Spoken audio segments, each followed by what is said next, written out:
Hello everyone, welcome to F1 2015. So I thought I'd just jump straight on there and give you a first impressions video first and foremost before anything else. And here we are in the garage. I'm just going to select my standard quick setup. This is just time trial mode. I'll go through some of the preliminaries first. So absolutely full settings, amazingly. Everything's on max, anti-aliasing's up, everything. No assists as per. I'm using my Logitech Driving Force GT. You can see it is a little bit blurry. That's because of the anti-aliasing settings, but if I turn those down it becomes quite pixelated, so this is the best setting on PC at the moment, but hopefully they'll do a little bit something about it. But anyway then, so this will just be some time trial. I just thought I'd jump in at Silverstone, because I was at Silverstone last weekend. So I'll jump on at Silverstone in a Mercedes and just do a few laps, just to get a feel for the game really. And this isn't my first laps, I've done a few before this. I've done a bit of testing on various graphic settings and things like that, and just recording and making sure I get everything right. And well, first thing I've got to say really is there is a lot of bugs in this game. There is an awful lot of bugs in this game. It's basically not ready for release. It's really, really bad. I tell you, I stayed up till midnight on the night of launch. Couldn't actually play it because both my pedals would be pressed about 50% all the time, and I couldn't do anything about it. Spent about an hour and a half trying to fix it, and it just wasn't going well. I tried setting some dead zone, and that just made the first half of the pedal not work, and it was very, very messy, and there was just various issues. And then I tried to use windowed mode, and then it wouldn't record in windowed mode, so I have to go full screen to be able to record.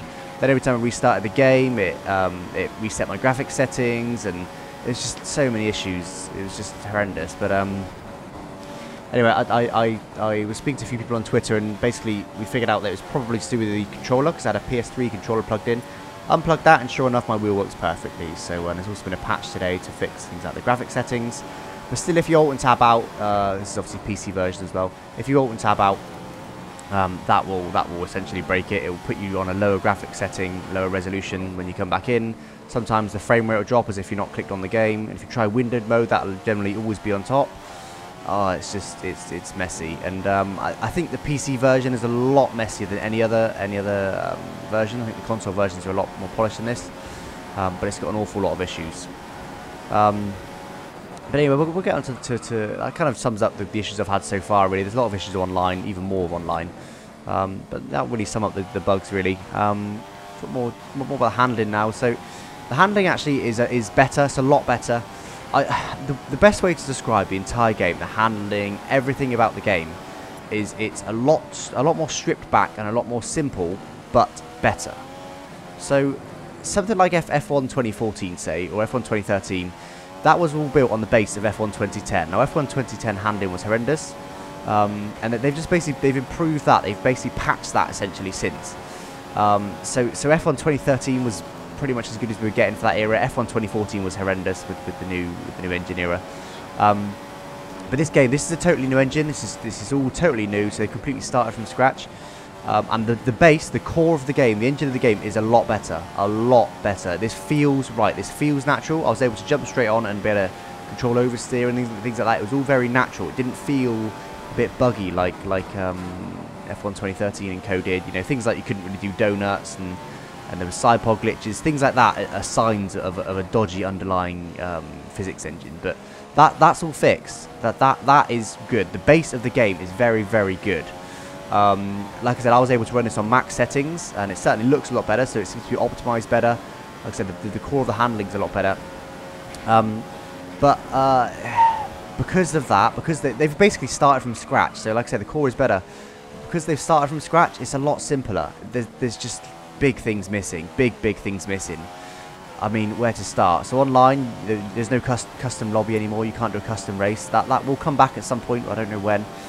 The handling, things like the braking's not great. You can't adjust your brake bias anymore. That's just gone. Nothing seems to affect the grip. Grass, curbs, even high curbs. It doesn't seem to affect the car much. It will hit the curb, but it doesn't affect your grip. So you get the same grip on grass or whatever. The tyres feel a bit floaty in slow speed corners, and there's lots and lots and lots of examples, but there's just the safety car's missing, which is another big one. There's big things missing that really need to be in the game, but just aren't yet. And that is disappointing, but I am disappointed with this game, but I'm very positive about the future. You know, with the way F1 2010 started, the handling was pretty terrible. and they just basically tweaked it from there, which was always going to be messy. At least with this game, even though it's totally not finished there, it's got a really good base. So I'm really, really positive for the future. But this game, it's just not ready for release at all. I think actually they will patch it and they will improve it a lot. But I think actually F1 2016 will be really, really very good. I know that's a whole year away now, but I think that'll be really very good, all based on this engine, obviously, and I think they'll really do good things with that. So I am positive about the future. But you know, in terms of this game, it's good. Don't get me wrong. I'm being a bit negative. It is good. It feels good. It's fun to play. It's just unfinished. That's just the best way I can describe it. Simple and unfinished is essentially the way to sum up this game. But like I said, the core of it's very good. So the handling is fun. You know, you see me do quite a few oversteer moments so far. It is fun to drive. The braking's the weirdest part because you can't adjust the brake bias. That doesn't help. You tend to lock into corners, but it doesn't really make a difference to the car. Like there on the power with the oversteer, it's good for that. Really good for that. It's a bit understeery still. And as you saw in the beginning of the video, I'm just running a low downforce standard setup, but it's just generally understeery. The only time you get oversteer is when you're on the power. That might be setups. It's very early, obviously. This is first impressions, but they do need to sort that out one way or the other. Particularly in low speed. Low speed just feels really, really bad. You know, you'll see it towards the end of this lap in a minute. It just feels so understeery at low speed. It's not good. But the balance seems to be about right. The lap time seems to be more or less accurate. Maybe a little bit fast, but not too bad. The power level seems about right. They seem to have got quite realistic in terms of that sort of stuff. So you see here, it's sort of struggling. Just on my understeer, then I'm struggling for rear end grip. That goes offline, and I tried to force it over, but it just feels a bit floaty, I guess, in slow speed. It's quite hard to describe. Just slow speed's the worst part of it. High speed's not too bad, but still a bit understeery. Braking's the worst part, but the traction's actually pretty good. So you heard there, big lock up, and actually went deep there, but big lock up, that was the rears. But normally when you lock the rears, it causes some oversteer, and I just didn't get that. It just still understeers, so it's a bit strange, and trying to find the restart lap. So that applies for, you know, what I'm saying about it being a very good base, but the actual game isn't very good. That applies for everything. So online is terrible, really, really bad. That's just horrendous. That needs fixing, full stop. There's so many glitches online. I'm not even going to go into that. But things like the menus, they just seem a bit complicated actually at the moment. There is things removed, and it's just, you know, things like co-op isn't there, and it's just not good. But then there is a lot of good features. Like for example, when you're doing, I think time trial, when you're doing most game modes, it'll basically load in the background. So you select your track, select your car, then it starts loading. Then it says, right, do you want to do practice? Do you want to do qualifying? What sort of length do you want to do? Do you want to be dry, wet? So in the background, it's loading the track and it's loading the cars, which is the biggest part of what it's going to load. So it's loading that in the background. All that sort of thing's quite clever. Time trial mode is really good. You haven't seen it yet because I've not done a clean lap, but as you do a lap, it will tell you where you are on the leaderboards, and then it will select a rival for you, which is, I assume is the next guy on the leaderboard. And then it says this rival's done this lap time, and you can go in the pause menu to copy a setup. Brilliant idea. So, you know, there is really good ideas there, and it is a really good base game. It's just been massively let down by the bugs. The bugs are by far the worst part of the game. There's just so many of them. And particularly on PC, as I said, it's not good. They will fix most of the bugs, I'd imagine, by patches, but I'm not imagining they'll add in many features but by some patches. They'll fix online. They might add things like custom lobbies online, little things like that. But you know, they won't add things like brake bias, I wouldn't imagine. They won't really tweak the handling. They might tweak the braking perhaps, because a lot of people are complaining about that, but they won't do massive tweaks. So yeah, it's difficult really how to summarize. Like I said, the best way is a good base game, but the actual, you know, everything else is a bit simple and unfinished. That's probably the best way I can describe it, but it is difficult to describe. But I will say, it feels like it's hard to describe again. the thing I always want out of an F1 game is for it to look like TV, right? The reason you buy an official F1 game is because you like official F1, you like F1 races. So it needs to feel like the official F1 race. And this does. The handling does. It feels about right. There's some things that need tweaking, but it does feel pretty good. Now, I think this is a hot lap, so I'll try and talk through this one. So it's absolutely flat first corner. Braking just after 100 meter ball on the left-hand side. They get it right down to third. Second there because I was going a little bit deep, trying to get Scarra tape. Massive amount of oversteer. Just got a bit keen on the power there. And back down to second end to get it to turn in. And short upshift, trying to get on the power there, but still getting some oversteer. And I believe this is actually a clean lap. This is my only hot lap actually set. DRS is wide open. Up to 8th gear, not over revving the engine because you do lose speed. Braking happen between the 100-meter boards and 50-meter boards. Down to 4th, try and nail your apex. Bit of throttle between the corners.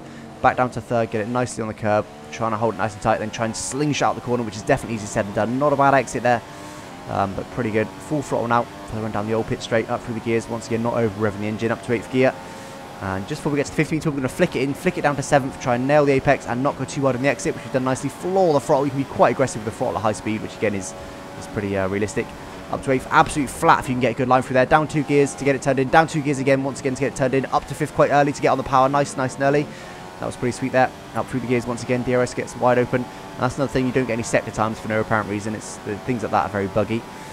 210 miles an hour as we hit the brakes just as we get to the curb. Down to 5th gear. You've got to be very patient through it. It's longer than you think. And actually still run a bit wide, but get away with it. Luckily doesn't cancel my lap. Broken about 100 meter on the right side there, right down to 3rd gear, nail the curb, and this is just when it feels so understeery. Try and get on the power nicely, which I managed to do pretty sweet there for the run to line. Absolutely full throttle on the final corner there for the run to line. It's 1 minute 31.4, and that's a pretty good lap. And you can see there was quite a few oversteer moments there. It wasn't ideal, and you are currently now top of the leaderboard. And here we go. I'm going to do some donuts now. I find this interesting because in previous games donuts just didn't work. In this game it does. That's normal. That's what we expect, and that's a very, very good sign for the underlying physics engine, is that donuts work. So as I said, base game, very, very good. Everything else too simple and a letdown. And there we are. More or less the best sectors in every sector, barring, the odd sort of maybe 10th. So could have found maybe another couple of 10ths. And I will now go onto the leaderboards just to show you. This is obviously only 24 hours after release, more or less. So not, that surprised that I'm top, really, because not that many people have set time. But we'll have a quick look anyway. And there it is. Next year is 31.7. Nebula Sean. And then it gets quite a bit slow after that. And I've set a challenge to people on Twitter, so do jump on PC, go on Silverstone, go on the time trial, and let me know if you can beat your times. And I thank you for watching.